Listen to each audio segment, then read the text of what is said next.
Factors! Welcome back to the Liara Lorecast, because that's the new name of the show, because clearly there's a lot of Liara, words are hard, content. Mass Effect Liara cast? Yeah, it's the Mass Effect Liara cast, I guess. It's something like that, because there's lots of content about Liara. We only got halfway through her involvement and stuff going on in Mass Effect 1 last time, so we're continuing with that and dive more into her personality, right, Sam? I'm Tom. This is Sam. You guys know who we are. Sam, how's it going? Yeah, it's going well. We do have, this is the second episode specifically on Liara, and just as a heads up, we're going to have more. Like, there will be many more. Right. If anything tells us from doing this first episode, it took 2 episodes to get through just the first game. There's going to be a lot more to talk about. But what are we talking about this week? So, yeah, like you mentioned, I wanted to dive more into her personality. Obviously, with these character episodes, we're going to try and touch on some of the lore.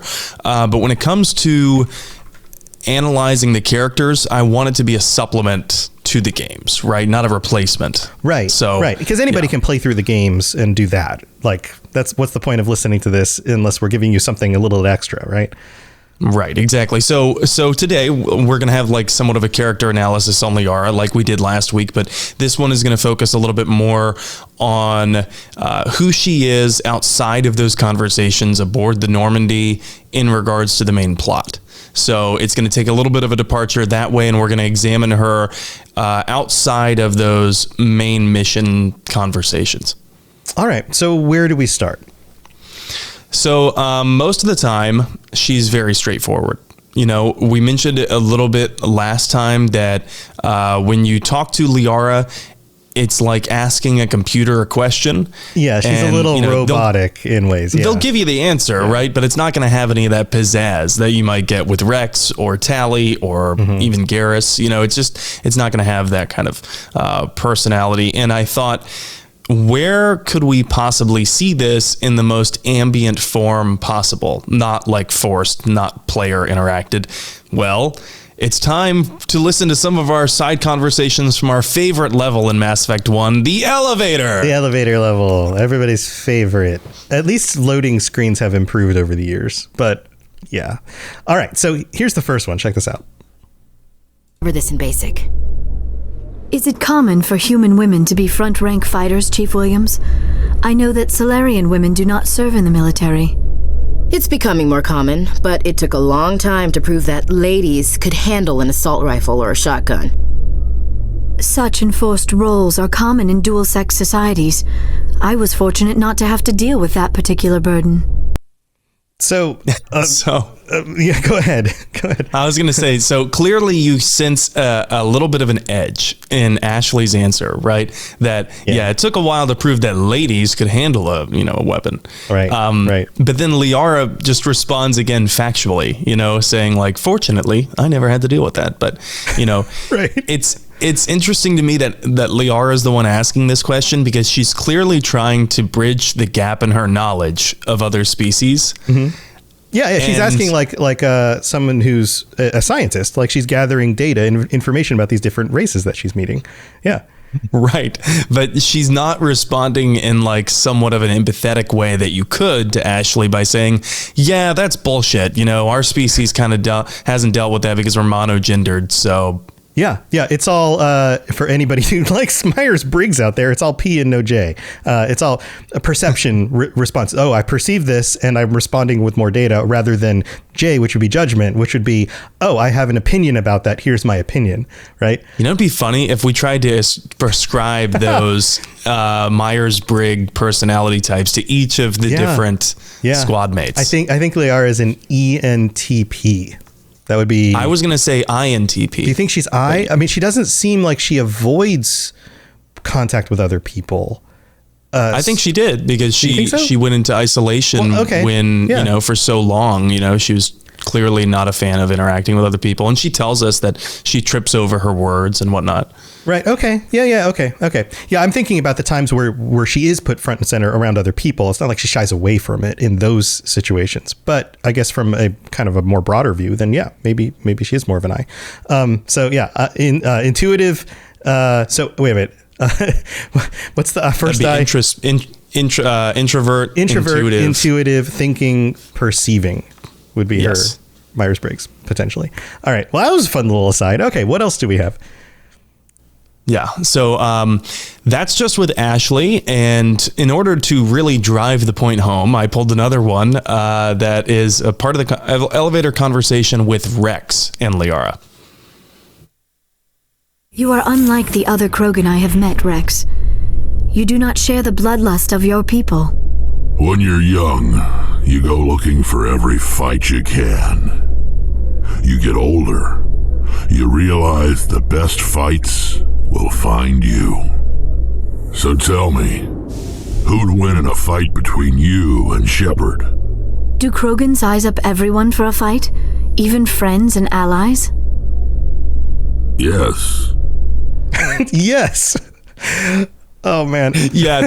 I mean, like, you remember I brought up, I think it was last week, the difference between fluid and crystallized knowledge, right? Yeah. Yeah. And so crystallized knowledge being the kind of knowledge that you can access that your brain has accumulated over the years. And it's more often associated with wisdom and old age, whereas fluid is the ability to think quickly and respond to new situations. And that's associated with young age. Well, here I think we see a difference between crystallized knowledge and fluid knowledge, where Liara is still trying to gather this information. Are all Krogan like you, Rex? And Rex is responding with this very old Krogan, old wise man kind of response, as you get older, that kind of thing. Right. Yeah. No, and just another side note, with these headphones I have, they're very good with like low end bass, and his voice sounds so good coming through these headphones. Just the low grumbly of his voice. It's so good. All right, so we got another clip here too, right? That's right. And so just to really, really drive the conversation home, just in case anyone's thinking, okay, well, Rex and Ashley are just too similar of characters, they're both kind of gruff and kind of they got that grunt mindset, no pun intended. Well, here's one with Tally asking Liara a question. Your biotic skill is extremely impressive, Dr. Tassoni. Is that typical among Asari? While the Asari have natural biotic abilities, not all have the desire to learn to use their abilities effectively. This is an interesting insight into them. I think that this is actually a very good question.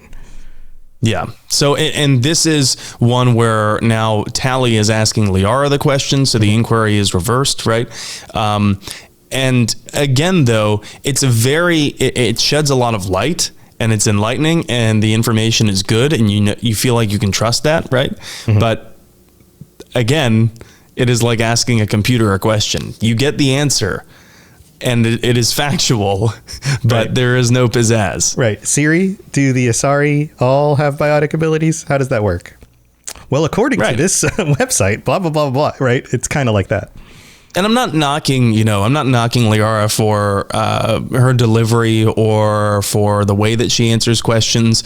I think that we can glean from her tone that there's a couple of things going on. Number one, it's just who she is. Number two, she's not quite as comfortable with these people yet. And again, she told us that she's not used to being around people, let alone working in close quarters on a ship with the same people day in, day out. Yeah. Okay. Any other insights on this, or? Well, I think we can also gain that, we talked about it last time, that Liara is 106 years old, right? And so you'd think that she would have more knowledge by this point in her life, yet she emulates that of a very young person. She has spent the past 50 years in isolation, not learning from other species. And we know that, when she was with her family, Matriarch Benezia, that she wasn't interacting with a lot of other species either. And so almost her entire adult life, if you want to call it that, adult life, has been spent either with Asari or in isolation. So you can't blame her for her ignorance in that regard, but you can commend her that she is not like embracing her ignorance. She's trying to put herself out of her comfort zone. Right. She's actively pursuing conversations with these other squad mates in order to learn more about them and about them as a species and all of these things. Like, she's very inquisitive and open. And I think that's the part that made me go, well, maybe she does lean a little bit more extrovert from just that point. Like, she doesn't shy away from that when it's available. Seems to be her perspective, at least fundamentally. She's the inquisitiveness of learning the new things kind of overcomes maybe that more tendency to isolate herself or something like that. I don't know. There's a balance there. I agree. And, I think while she does give a lot of factual analysis, this is going to be a little bit disappointing for those of us who want to get to know Liara on a deeper level, because it comes off of maybe a little bit robotic or aloof sometimes, her missing some social cues, or, you're trying to find out what flavor of person she is, right? And I think it's just because at this point she is guarded. She's unsure of how to open up to other people because of her background, and she's extra cautious of opening up to aliens on a military mission, right? Which she's unfamiliar with. She's not historically a military service member. This is new to her. Right. Yeah. I think that's a really key point, is that there is so much about this specific situation to her that is absolutely new. And so she feels like somebody coming into a situation without a whole lot of experience compared to the people that she's around. Even though she's intelligent, she's well studied, like all of these other things, it is a very different kind of situation. So. Right. Yeah. Imagine going to a party where you don't know anybody and you got an invitation kind of because you knew someone who knew someone. Right. And yeah. Now you're at the party surrounded by people who have nothing in common with you, and you are the only person of your race there. Right. Yeah. It does create that kind of situation. All right. So let's move on. Let's talk about Noveria. We talked about it when we discussed Venezia. Obviously, her death can't be easy for Liara, but this seems like an emotional point. We've seen like kind of a non-emotional Liara for the most part so far. Exactly. We have seen her be very analytical. We have seen her, give those factual lore-based answers that are beneficial to the player. But yes, this is something that is kind of unavoidable emotionally for Liara. It's one of the few moments in Mass Effect 1 where we see Liara kind of get rattled. And it's leading up to this point, things can go a number of different ways depending on when you recruit Liara. In fact, you can wait to recruit Liara until after you've done Noveria. So then that way, when you pick her up, you're like, hey, by the way, I'm Shepard and your mom's dead. That's so crazy. But what's even crazier about that, not just being a possibility, and a possibility that most people probably won't have done, but there will be a percentage of people out there who that was their first experience meeting Liara, was that scenario, which is totally bonkers. Oh, yeah, for sure. I mean, especially if you thought, I want to go to, if it's your first playthrough, right, you have no bearing on what's going to be coming afterward. Yeah. So, it's like a 1 in 3 shot, really. They give you those 3 missions all at the same time, Noveria, Theros, and Therum. And it's a roll of the dice. Like, some people are going to, maybe that means 33%. I don't know. It's probably not an equal split between the different planets on who did them first. But at most 33%. I don't know. But anyway, this is one of the missions where we start, we get to it. And especially like if you know that Venezia is there and you've already recruited Liara, you might be inclined to bring Liara along. And this is what happens if you do bring Liara along and you confront Matriarch Venezia on Noveria. I was not myself, but I should have been stronger. I transcribed the data to an OSD. Take it, please. Knowing the relay's coordinates is not enough. Do you know where he planned to go from there? Saren wouldn't tell me his destination, but you must find out quickly. I transmitted the coordinates to him before you arrived. You have to stop me. I can't. His teeth are at my ear. Fingers on my spine. You should. You should. Mother! Don't leave! Fight him! You've always made me proud, Liara. Yeah, we played this during the Benezia episode, and those lines about like all the torment that she's going through. But on that episode, we were looking at Benezia. It was Benezia's perspective. On this one, we have Liara, and we have a truly emotional moment with her. Yeah, we do. Because, we're hearing Liara implore, like just plead with her mother, like fight him, fight back against this. Don't leave. I think the don't leave part is what hit me the hardest, because she's seeing her mom, who admittedly she has had problems with in the past, but now she's seeing her, and she's seeing her own mother who raised her, who she reflects on these memories of her childhood in Mass Effect 3. And she's basically seeing her mom get ripped away from her, and not just in like a hospital bed situation, but in one where she's losing her mind. Yeah. And that has to be like traumatic beyond what we can even describe. But yet Liara is standing there watching this happen, somewhat powerless. Right. She's watching her mother go through this torture in a way, right in front of her eyes, with nothing she can do about it. That is a much different situation than you're at the end of your life. Let's take you to the hospital. Unfortunately, the infection has spread. You peacefully go away. That is not the same kind of scenario. This is an emotion. This is one of the really standout emotional moments, I think, of the first game. Yeah, I mean, Liara's watching her mother get almost like spiritually and mentally devoured by Saren, who we later learn it's really Sovereign. But it's, and I can't imagine the level of pain for Liara specifically, because she was estranged from her mom for decades, because she didn't want to live in that shadow, and she did have some problems with her mom. So she went and isolated for 50 years. And now she's just coming out of isolation, right? And the first time she's getting to see her mom again, her mom's getting ripped away from her. Yeah. Yeah. It's so tragic. So tragic. All right. Anything else on this scene before we move on? Well, I think that this specific scene is a little bit understated in terms of Liara's character development. The game doesn't do, it doesn't hold your hand and spell it out for you that this scene in particular is going to change who Liara becomes. Right. It's not like there's a little notice at the top that says Liara will remember this. Right. Liara hated that. No, there's not anything like that. And the follow-up dialogue is so right after that scene, there's the emotional scene where her mother tells her, "Good night, little wing," before her mom dies. And we get that little glimpse of the fact that her mom and her were so close at one point that, her mom had given her a little pet name, Little Wing.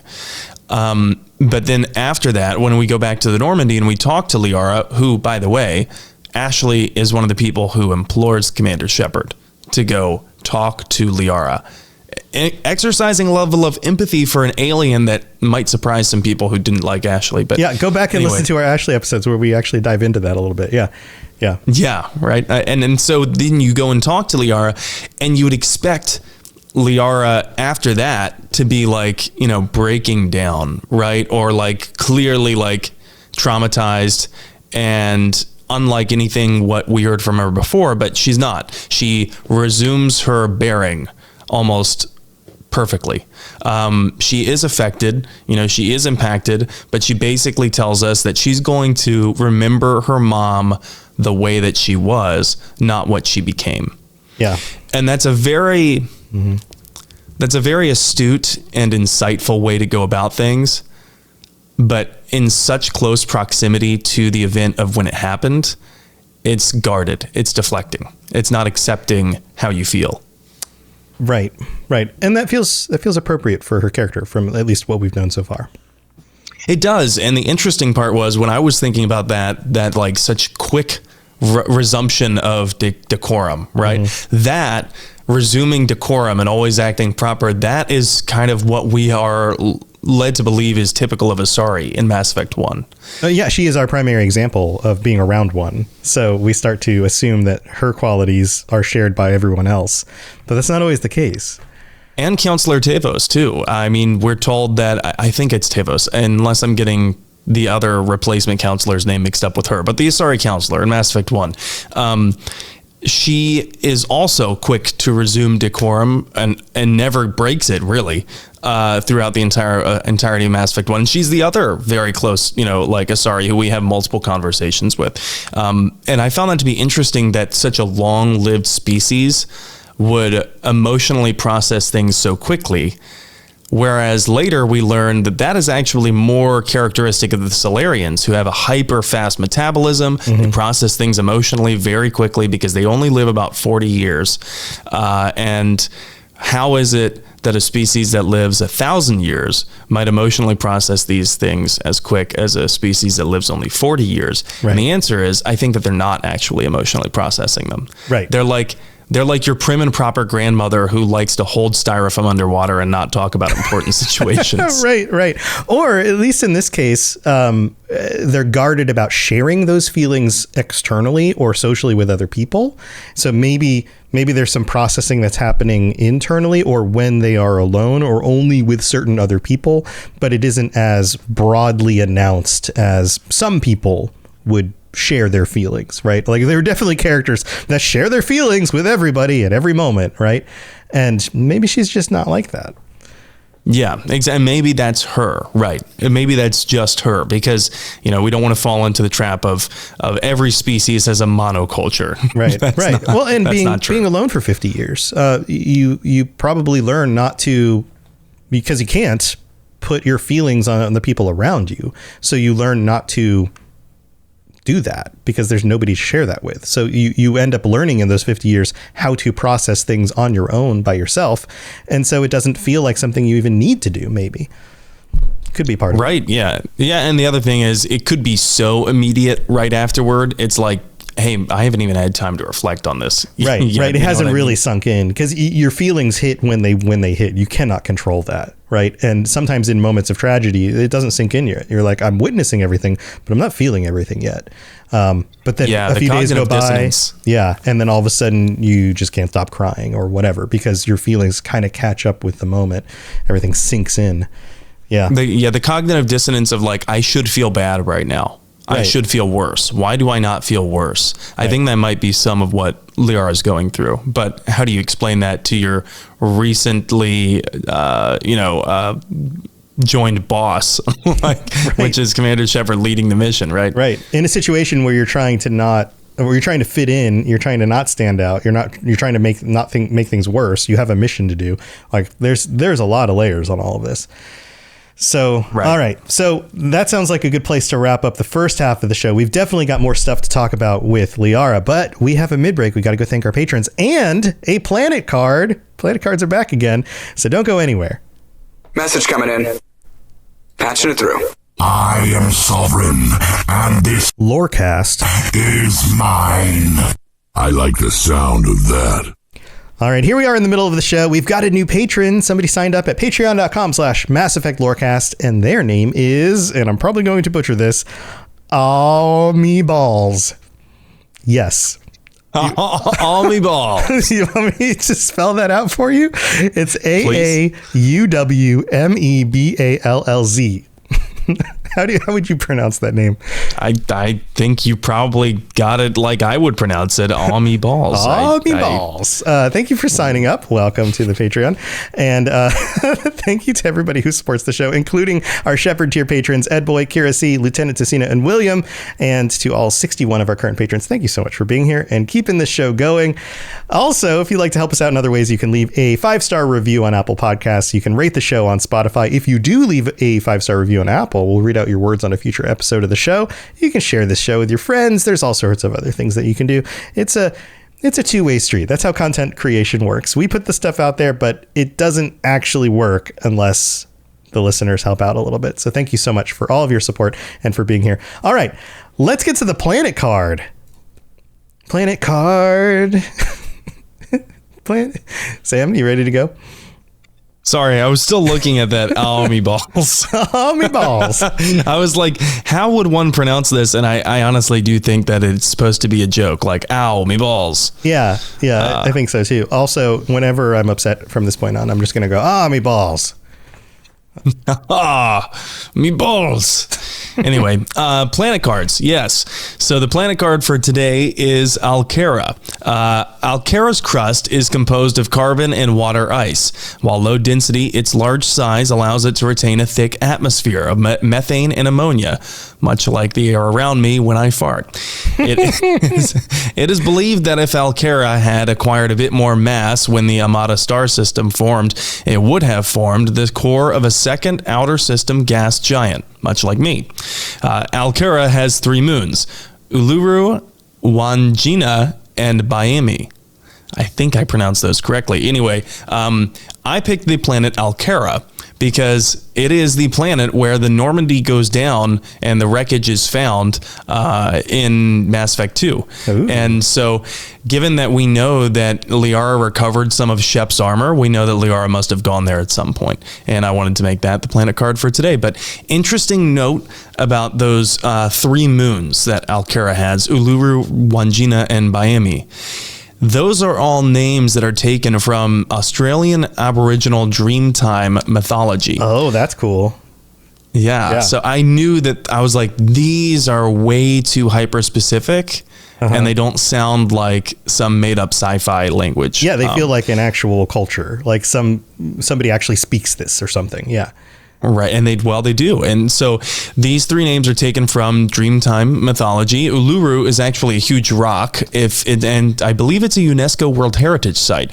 It's 2,000 feet tall. It's in Australia, and it's this rock that adherents believe was created at the beginning of time. Wandjina are cloud and rain spirits who control the ability to create floods, and Baimi is the creator or sky god. Does any of this have a significance to Alcara, where Shepard's ship crashed and he died? I was curious about that too. So I just did a little bit of light researching, and I tried to find what Alcara is, or even if the word exists in any real language on Earth. And Oxford Dictionary actually came back with a result. It said it translates, quote, literally dreamtime. The remote period of time in which the ancestral spirits of Aboriginal tribes in Australia walked the earth. Another definition describes it as the time when ancestral spirits created the land and creatures in it. So I think maybe this is the writer's indirect way of referring to Shepard and the crew of the Normandy as now departed spirits to be revered. Yeah. There's a lot of the dreams that you have connect to the spirit realm or the realm of death, or sleep is the little death. There's a lot of that symbology in mythology and historical stuff like that. So it totally makes sense that, they would have this as a reference for the time that Shepard was a spirit. He was no longer with us. Right, exactly. So at least, and we could be wrong. Maybe they just happened to like Dreamtime mythology and they wanted to incorporate it some way. But, that's basically it. That's basically the planet card. I found it to be interesting, and I was like, we have to include this for Liara's episode. So. Yeah, it seems super symbolic. That's a really good one. That's a really good connection there. All right, so that was Alcara. All right, let's move on with the rest of the show. We've got more Liara to talk about. Spit it out, or are you trying to build suspense? You're so dense, sir. Obviously, I do not know as much about human relationships as I thought. All right, speaking of human relationships, what else do we have to talk about with Liara? I thought about that clip that we use every week and how applicable it was going to be in these episodes. So definitely needed to point that out. But on a couple of occasions, Liara does let her true feelings for Shepard slip. We've been talking about Liara's true feelings about any given topic or about her mom. She breaks a little bit in this situation with her mom, seeing that happen, understandably so. But the other person who really brings out the emotional side of Liara, and it's subtle, but it's still an emotional side, is Shepard. So, and it's out of jealousy. Here's a little clip that happens if you bring Liara to see the consort, and it's pretty funny. It's really short. Pay close attention. What exactly do you do? That depends on your needs. I offer advice to some, comfort to others. That's fascinating. You wanted to meet with the commander. Yes, I did. I have a certain problem that could use your expertise. That's the clip. It's real short. That's fascinating. Why do you want to see the commander?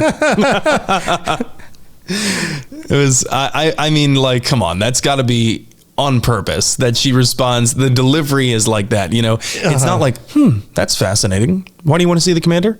That's right. Fascinating. Why do you want to see the commander? Right. Like, yeah, it feels very, very intense. Suspicious. Yeah. Yeah, she's getting protective of Commander Shepard, right? It's so funny as she delivers that line. But, you know, this is just one example. You could chalk this up to just comedic opportunity, right? You know, but at the same level, it indicates that Liara might have a thing for the commander. And of course, if you have been, like me, you wanted to be nice to everyone on your crew, but there's not a whole lot of wiggle room between nice and pursuing a romance. That's true. In the game. Yeah. Sometimes that's the case in real life too. But basically, the friend zone exists. Exactly. Right. Or the anti-friend zone, which is that you were nice to someone else, right? And then they picked up on that the wrong way, and you had to put them in the friend zone. Right. Right. Yeah. But this can happen with Ashley and Caden if you are being, you know, nice to both of them. Maybe perhaps you didn't realize that you were unintentionally romantically pursuing them in the gameplay mechanics, as well as Liara. And this ultimately leads to a confrontation. If you are FemShep, it can lead to a confrontation with Caden and Liara. Caden and Liara coming to Shepard and saying, okay, you need to pick one of us because this shit is going to be solved. Or if you're BroShep, it will happen with Ashley and Liara. So for brevity, let's just show the one with Ash. We need to talk. If we do not resolve this situation now, I am afraid things might become awkward. Oh, awkward, huh? I hope we can keep this civilized. I do not want things to become unpleasant. Because it's been so pleasant between us lately. Look, somebody in this room needs to make a choice. It ain't me, and it ain't you. Maybe we should try to work this out. I think we must. I may not know much about human relationships, but I understand the concept of jealousy. Jealous? Of you? You're not even our species. Perhaps that is why you feel threatened. I am a rival unlike any you have faced before. Hostility is a common reaction to the unfamiliar. So let me just tell you exactly about how you feel in a way that you're totally going to agree with. Yeah, like exactly. Everybody loves that. Everyone loves that, especially someone who is clearly already slightly hostile to you. Let's talk about that line from Ashley because it's been so pleasant. Right. You know, what I mean? Is clearly on guard, and everything that's about to come out of your mouth, she's going to deny and push back against. So she's not in a place right now to be listening to your perspective on it. No. Or like insightful as it may be, your analysis is not, you know, your being is intimately involved in this conundrum and this confrontation right now. Right. You are not going to be, your insight is not going to be respected as analytical, insightful, third party, you know, input. Dude, no matter what you say. I've been in this situation. I've been the Liara in this situation so many times. Wow, that's canon. Did you guys hear that? Tom has been involved in a love triangle with an alien. Yeah, well, maybe not the love triangle or the alien part. But, this is epic. I hope that sound effect just played. Yeah, it came anyway. Through, yeah. But in the well, here's actually what's going on, like that perspective when it's like the other person's like, I'm not going to care anything about what you say right now. So why are you even talking? Yeah. Exactly. And sometimes it happens without you realizing that you are one of the parties in the confrontation. Sure. I've been in that situation too. So, you know, so far she's trying to remain very cool and collected. Liara is trying to be this voice of reason, but she still presses for an answer from Shepard because inside, she wants that answer. And, she might mask it with saying that it's, it's just necessary because, Ashley over here is a little upset and I think she deserves an answer. Right. But Liara wants the answer, right? And you can choose Liara, right? And then she kind of she still has her decorum, but she's like, okay, good. Well, good to know. Or if you reject her, that's when you see how much she really cared. Like the fangs come out, like the. No, she doesn't get mad. She's sad, and she breaks the facade of being composed a little bit if you choose Ashley instead. So we have a little clip from that. I have put you in a terrible position. I am sorry. I never meant for you to get hurt, but Ash is the one I really care about. I understand, Commander. Perhaps it is for the best. She is one of your own kind. I am sure you and Miss Williams will be very happy. I should go. I need to check on something. I should go.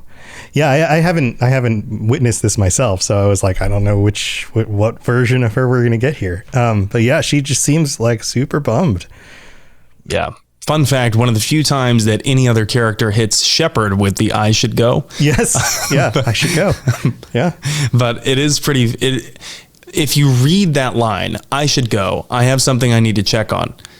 It depends on how you deliver it. And Ali Hillis did such an amazing job delivering that line where it's someone who is truly hurt, but is trying desperately to maintain, face. To save face, and get out of the situation as soon as possible before the waterworks come. Right? Yeah. She's saving face, literally, like saving him from seeing her face cry like that. Like exactly. Is literally happening, yeah. Which is a professional thing to do. Like there are times in professional situations at jobs and things where something emotional happens, or you get a bad phone call or whatever, and the appropriate thing to do is not all of a sudden just like spout out all your feelings on all your coworkers, because everyone's there to do a job, right?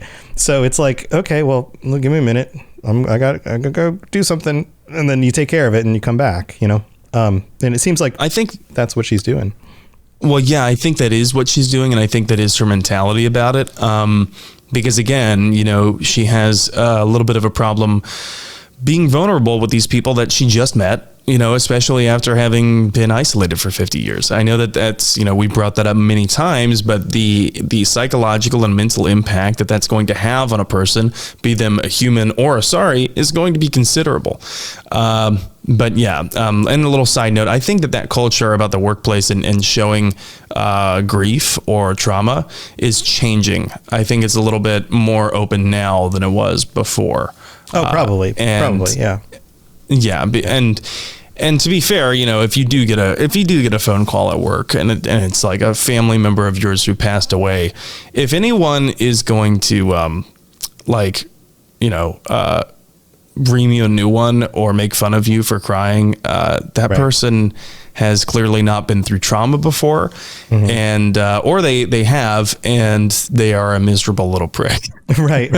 Or in a situation like this, like maybe you have like a coworker that you've been having some sort of romance with, and then you get the news that they don't want to continue that or whatever. Your heart is broken. In those kinds of situations, it's not the right time to tell them what you think in the middle of the office, right? Like in this kind of situation, she goes, okay, well, I need to go handle this. And then she leaves. And that is the more appropriate situation. And then maybe you come back and have a personal conversation with that person in private, right? When the time actually makes sense. But yeah, exactly. And it would be a little awkward because on the Normandy, it's not like your shift is over, right? Oh, let me go clock out and okay, I'm going to go home for the day. Right. Yeah. Yeah, although there is definitely a feeling sometimes in some of the scenes of like, oh, this is after hours. Like you do there is kind of a mood that changes, even though we don't really have like a ticking clock or anything. But you know what? Maybe some of our listeners who are Navy veterans could and who have served on ships at sea can help us understand a little bit more. I'd love to hear from some of them about, love triangles at sea. Yeah. I mean, it's not like it doesn't happen. I'm sure it does happen. Right. To be fair, I also don't know how much we can read into this because it was programmed as a way to just kind of tell the player, hey, you got to pick one of us. Right. All right. Any other thoughts on this this part? Well, just to wrap up about my point with Shepard being in the mix is that Shepard is one of the few people that Liara cares about to a degree that when something happens, she will break her facade of analytical. Well, I don't want to call it a facade. She will be bothered to the point where she's no longer able to think about something purely rationally without letting her emotions show a little bit. I think that's a good way to say it, because it's not like she's being fake. It's that she's just prioritizing rationality most of the time. And there are a few situations where the emotional side of things does take precedent and kind of. Right. She is a person. Right. And that's not to say that she doesn't feel. It's not to say that she was always having feelings and faking like she doesn't. No, this is just who she is. She is a primarily rational person who often doesn't burden other people with her feelings, but there are the kinds of situations that occur where those feelings do come out. And that's a very real personality. So, yeah. Yeah. And it is. And again, I think that we all need to keep this in perspective about the timing of this all, right? Mass Effect 1 happens over the course of, I think, just a couple months or something like that.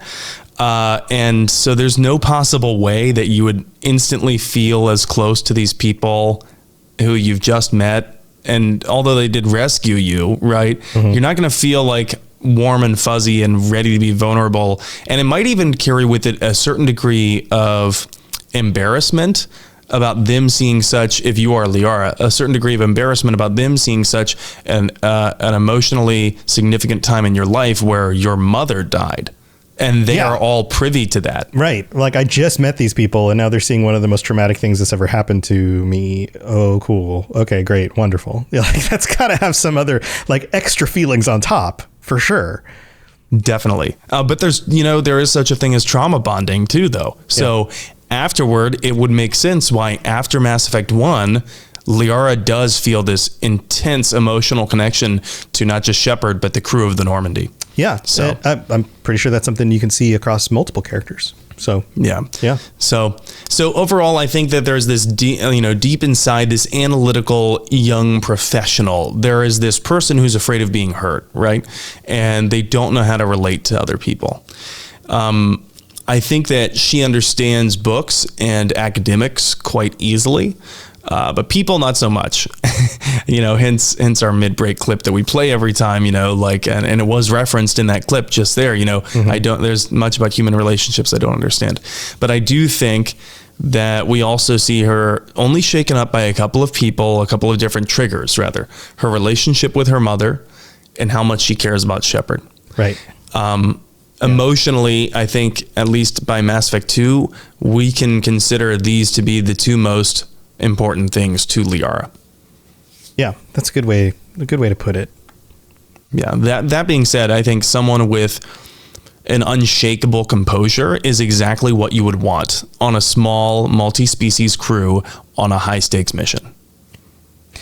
Yeah, I think that I agree, especially when you need a crew to be a little bit more complex and dynamic than just, these are a bunch of people who have served in the military. They know how to do that part.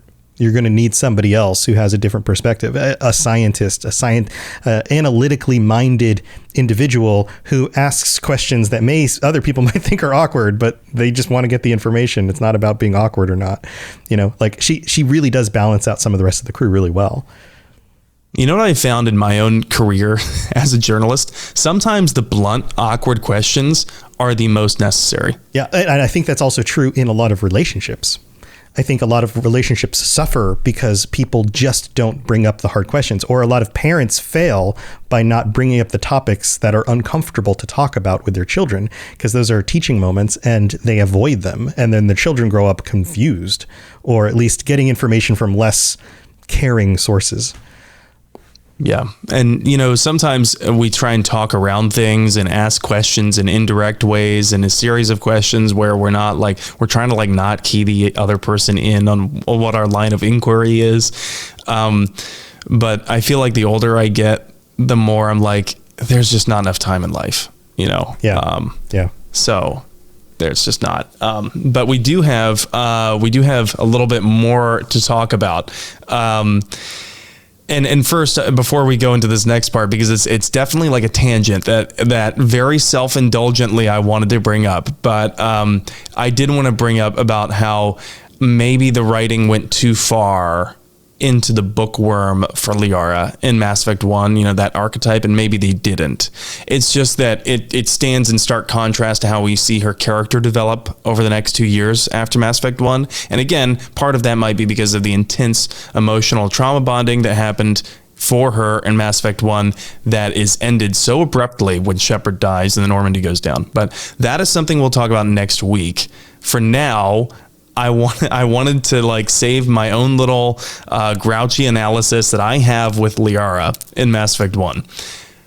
We need to talk about when she mind melds with Shepard, right?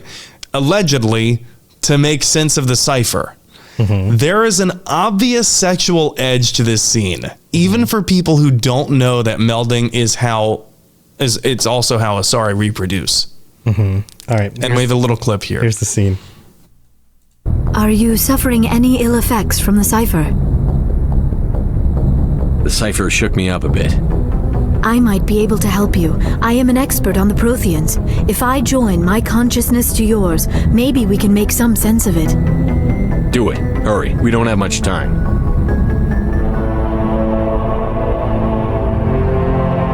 Relax, Commander. Embrace eternity.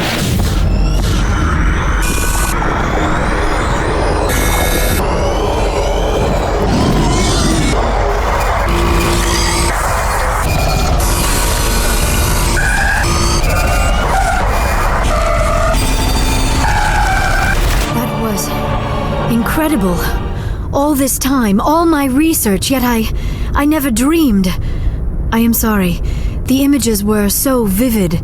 I never imagined the experience would be so intense. You are remarkably strong-willed, Commander. What you have been through, what you have seen, would have destroyed a lesser mind.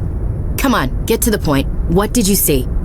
The beacon on Eden Prime must have been badly damaged. Large parts of the vision are missing. The data transferred into the Commander's mind is incomplete. You sure you didn't come across any kind of clue or hint? Something we might have missed? Everything I saw you already know. You were right about the Reapers. The Protheans were destroyed by a race of sentient machines. So the next time my wife and I have a romantic evening, I'm going to say, embrace eternity. Yeah, just tell her that you need to mind meld with her in order to decipher some kind of apocalyptic plot. Prepare to embrace eternity. I love the images that come on after. And by the way, I'm sorry to all of our listeners who listen to this show on their way to work in the mornings, because I guarantee that clip there with the screeching and whatnot, if they didn't need coffee, they don't need it now. Yeah. Because they are certainly awake. But the images in that sequence are so hilarious, right? There's a chicken breast with a CPU on it. It's what is that? Right. But it was intense, when I first played through this. But anyway, she says, everything I saw, you already know. Okay, great. So we just effectively had your alien sex in front of the whole crew, and it was to confirm nothing. Right. And she sounds a little bit that was, oof, afterwards, which is I'm winded. Yeah, she might as well go and light up a cig, right? Let's talk about that intense experience, because this is the heart of my gripe here. The oh my stars, and holding her, clutching her pearls.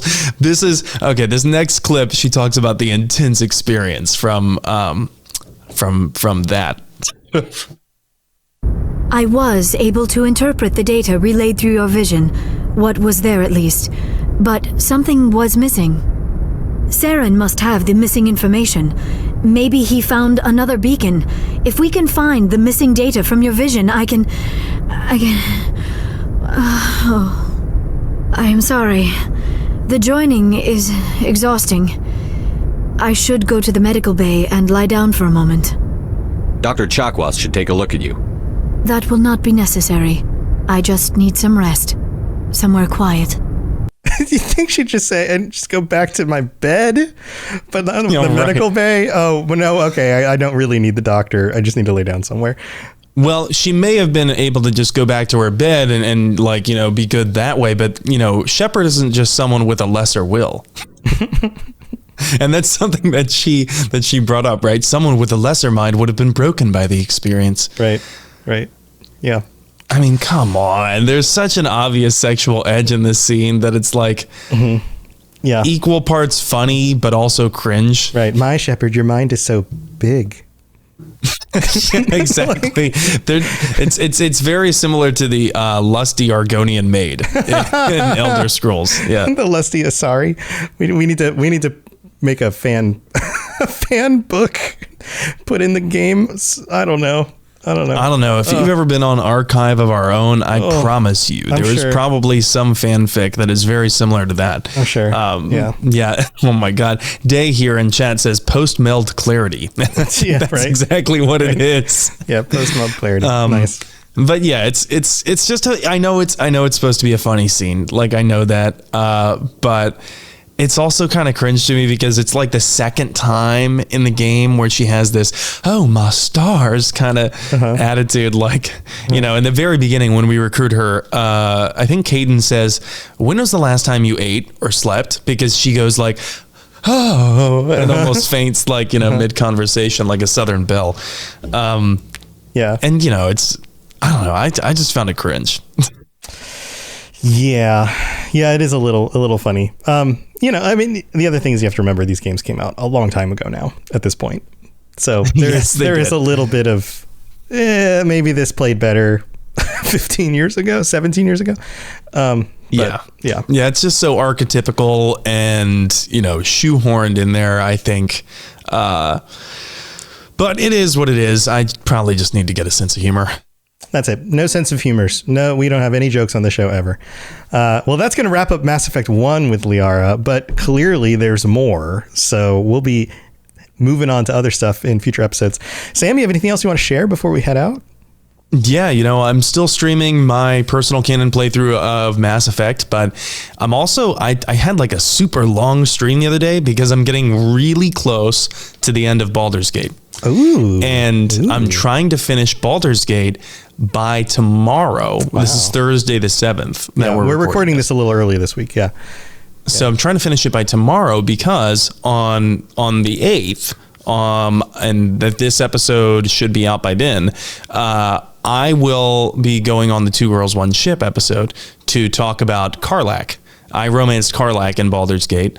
And so I wanted to finish the game and get to the epilogue and see how Karlach's story ends so that I can talk about that with no spoilers, not having to worry about that kind of thing. And man, so far it's been amazing. But yeah, I had like a 6-hour stream on that the other day. I'm thinking of streaming more Baldur's Gate. I might not, but ultimately with a second playthrough, I definitely will be streaming that as well as my personal canon playthrough of Shepard. If you're interested, go check out N7 The Legend on Twitch or Twitter and the Two Girls, One Ship show, which is part of this network. Yeah, go check that out. Go to robotsradio.net for links to a bunch of other shows, including my other shows. I've been playing Helldivers 2. Everybody's playing Helldivers, and that's been a lot of fun, shooting bugs and stuff. And then the new Fallout trailer came out for the TV show. It looks freaking amazing. I'm very, very excited. I was a little bit like, okay, this looks good. But now after that trailer, I'm like, okay, no, this is going to be great. My confidence is much higher than it previously was. So I'm excited about that. Lots of fun stuff going on. And of course, you can come join us on the Robots Radio Discord and talk about these episodes and a bunch of other things across all the different shows on the network. Thanks for being here, everybody. We'll be back next week. And until then, I guess don't mind always meld ask for consent when public? you mind meld. I don't know, something like that. All right. We'll see you next time. Bye, everyone. Thanks for tuning into the Mass Effect Lorecast. We'd love to hear your opinion and thoughts on the lore of Mass Effect. Reach out to us on Twitter at Mass Effect Cast or check out the Robots Radio Discord. Also, you can send us an email at masseffectlorecast@gmail.com.